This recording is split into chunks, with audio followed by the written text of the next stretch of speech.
Birches by Robert Lee Frost. When I see birches bend to left and right across the lines of straighter, darker trees, I like to think some boy's been swinging them. But swinging doesn't bend them down to stay. Ice storms do that. Often you must have seen them loaded with ice a sunny winter morning after a rain.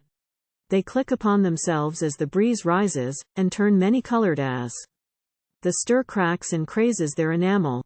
Soon the sun's warmth makes them shed crystal shells, shattering and avalanching on the snow-crust, such heaps of broken glass to sweep away you'd think the inner dome of heaven had fallen.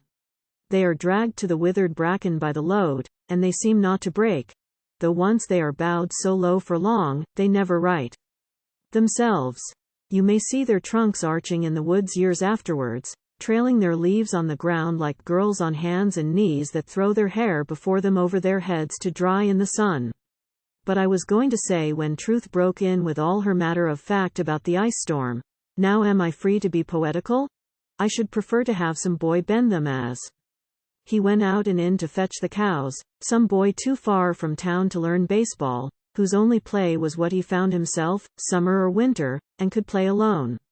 One by one he subdued his father's trees by riding them down over and over again until he took the stiffness out of them, and not one but hung limp, not one was left for him to conquer.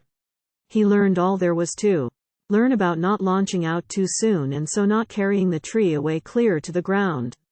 He always kept his poise to the top branches, climbing carefully with the same pains you use to fill a cup up to the brim, and even above the brim. Then he flung outward, feet first, with a swish, kicking his way down through the air to the ground. So was I once myself a swinger of birches, and so I dream of going back to be.